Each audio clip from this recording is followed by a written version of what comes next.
Selamat siang, salam sejahtera untuk kita semua. Salam, Om Swastiastu, Nano Buddhaya, salam kebajikan, lengkap nih. Teman-teman semua, hari ini DPP Partai Nasdem melalui SC, ada Kakak Willy Ketua SC, ada Sekjen, dan teman-teman SC Kongres, serta ada juga OC Kongres yang hadir, akan menyampaikan kepada teman-teman media semua rencana Kongres Partai Nasdem yang akan dimulai, sesungguhnya sudah dimulai secara prakondisinya sejak 21 Juni yang lalu.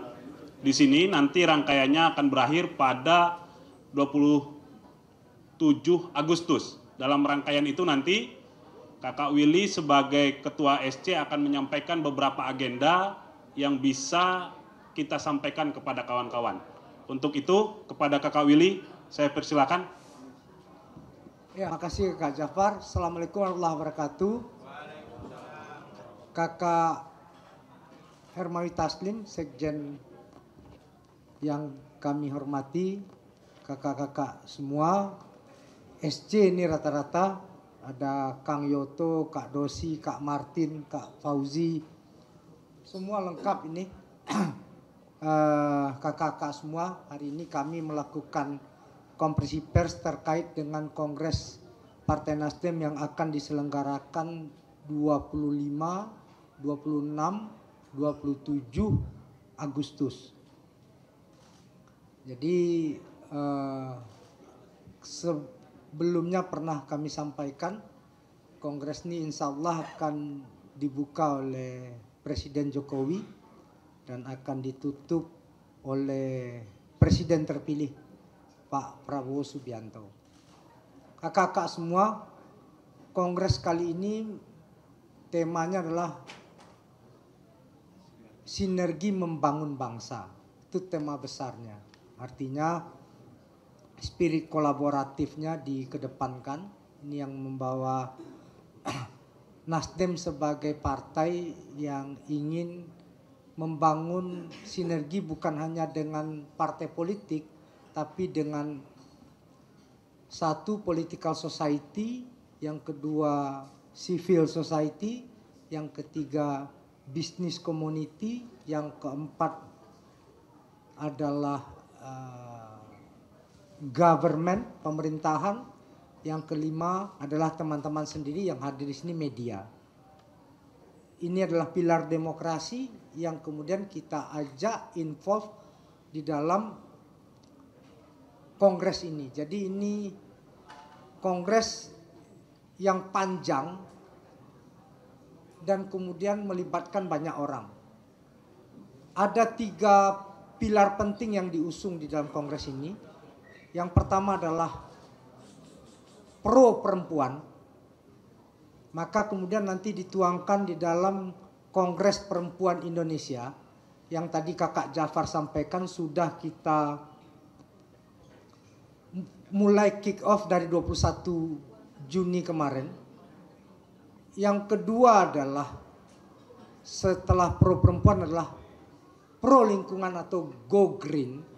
Kongres ini membawa spirit bagaimana isu lingkungan, menyelamatkan bumi itu menjadi satu fondasi penting. Sehingga kakak-kakak bisa lihat ini, kami berusaha melalui kongres ini nanti secara teknis setiap peserta akan membawa tumbler masing-masing. Sekjen memberikan hadiah kepada semua peserta kongres, itu ada tumbler. Yang ketiga, setelah pro perempuan, pro lingkungan, yang ketiga adalah pro Pancasila. Di kongres ini di hari keduanya nanti setiap peserta itu memakai pakaian dari wilayah mereka masing-masing. Itu. Jadi bahkan ini juga dilombakan oleh Partai Nasdem. Jadi ini kongres yang benar-benar seperti, karena ini sekretaris SC kongresnya Ja'far Siddiq ini seniman. Jadi ini seperti festival besar gitu. Nah, yang kemudian sangat kolosal. Nah, yang pro perempuan itu tadi yang paling konkret selain Kongres Perempuan Indonesia, 30% peserta, minimal 30% peserta kongres ini di setiap DPD, DPW itu perempuan. Jadi teman-teman bisa bayangkan bagaimana banyaknya perempuan nanti akan ikut serta dalam kongres ini. Nah, berikutnya ini karena ini kongres panjang, kongres yang melibatkan 100.000 orang lebih, karena kami memulainya berjenjang dari DPRT, DPC, DPD, DPW yang kemudian involve di dalam sebuah konsep digital kongres. Jadi pra-kongresnya jadi panjang, melibatkan DPRT bahkan. Jadi kami sedang menyiapkan sehari itu ada sekitar 6 jam pra-kongres yang berupa meeting Zoom yang melibatkan semua ranting. Ini suatu proses yang kolosal bagaimana transformasi menjadi digital party itu terrealisir. Inilah kemudian menjadi momentumnya. Nah, nanti di sana kita akan melakukan banyak hal, apa laporan di setiap struktur, yang kedua selain laporan juga aspirasi-aspirasi. Jadi ada sebuah proses yang partisipatori yang sangat masif dan massal. Berikutnya kakak-kakak semua, selain digital kongres ini, hal yang paling penting SC sampaikan di kongres ini, nanti mungkin kakak-kakak yang lain akan sampaikan, ada kakak Martin, Kang Yoto dan lain sebagainya, dan tentu Sekjen punya agenda luar biasa di kongres ini nanti, karena beliau yang langsung mengampu OC di bawah pengawasan beliau. Kami akan membuat sebuah gerakan 100.000 untuk kemanusiaan. Apa itu 100.000 ini? Karena solidaritas terhadap Palestina. Jadi setiap peserta kongres yang dari tadi, yang mulai dari digital kongres itu, insya Allah berpartisipasi untuk donasi solidaritas kepada Palestina. Tapi minimum 100.000. Kami membahasakannya 100.000 untuk kemanusiaan. Itu. Dan yang lain-lain nanti akan disampaikan oleh kakak-kakak semua. Selanjutnya saya serahkan mungkin ke Kakak Jafar, Sekjen, untuk Sekjen mau jadi penutup epilog katanya. Karena honornya paling besar biasanya. Silakan Kakak Jafar. Baik, terima kasih Kakak Willy. Ada tambahan Kang Yoto? Juga nanti dari SC akan ada 3 bagian. Yang pertama adalah ADART. Jadi kami juga akan merumuskan ADART sesuai dengan perkembangan terbaru, ya, perkembangan zaman dan juga tuntutan atau tantangan zaman ke depan yang harus direspons oleh Partai Nasdem.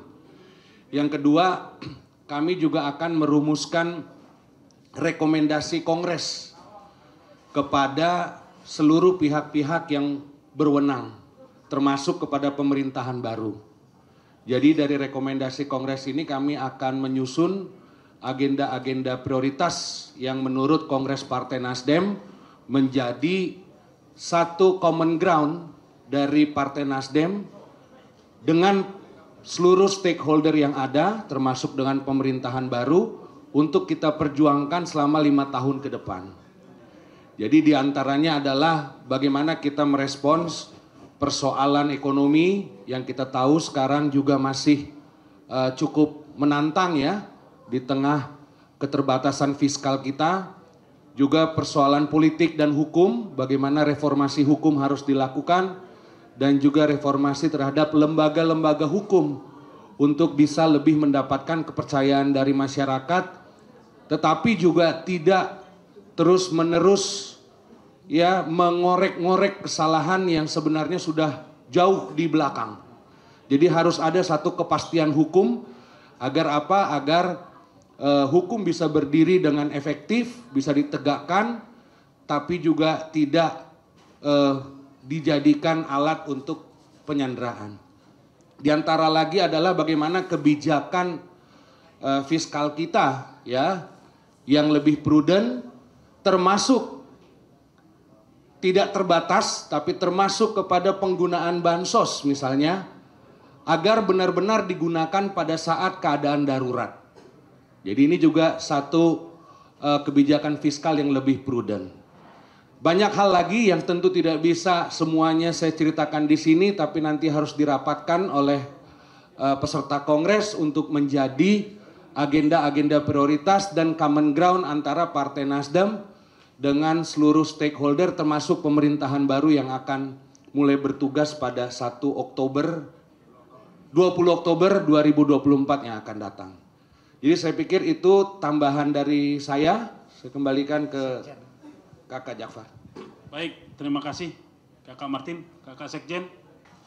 Pertama tadi Pak Willy mengatakan akan mengundang Presiden Jokowi karena kita bagian dari pemerintahan 10 tahun setia dicerca, dicaci maki, diusir. Akhirnya yang ngusir nggak keluar-keluar juga. Yang ngusir kita ternyata nggak keluar juga. Kemudian Presiden terpilih, kita akan mengundang beliau. Nah, di sini semangat sinerginya. Kita akan mengundang beliau sebagai bagian dari prakongres, lalu kita akan jabarkan nanti poin-poin apa yang kita bisa kerjakan bersama.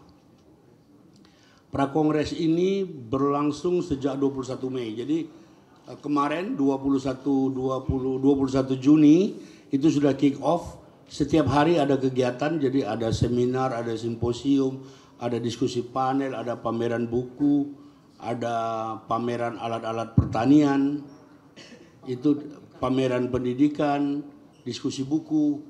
Semua kita lakukan di sini atau di ABN atau di tempat lain. Nah, tadi juga Kakak Willy menegaskan 30% dari peserta itu perempuan. Itu penegasan kita terhadap hasil survei Anda berbagai media yang menegaskan bahwa Partai Nasdem satu-satunya partai di parlemen yang menempatkan perempuan 30%. Kita konsisten sejak 5 tahun yang lalu dan seterusnya. Nah, kongres ini juga kalau Anda lihat SC-nya banyak sekali. Kalau selama 2 kongres sebelumnya itu yang namanya one team one car, para senior itu duduk terima laporan. Sekarang ikut bersinergi bersama kita. Jadi di SC ini ada one car, ada one team, ada dari berbagai stakeholder. Kita mau menjadikan kongres ini menjadi batu loncatan untuk konsolidasi utama berkaitan dengan pilkada. Karena pilkada itu momentum politik terbesar 5 tahun ke depan, setelah itu tidak ada lagi.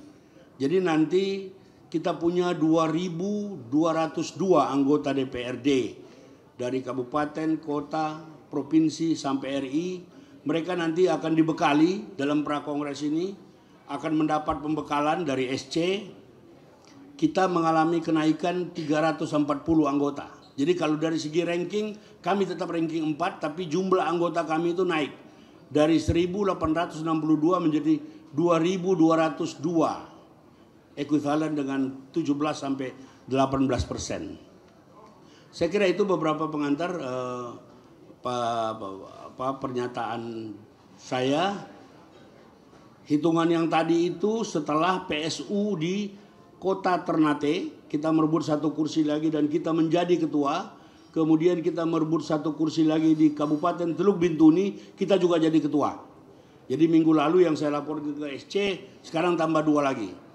Nah masih ada PSU lagi, kita nggak tahu akan ada penambahan lain. Saya kira demikian Kakak Willy, terima kasih.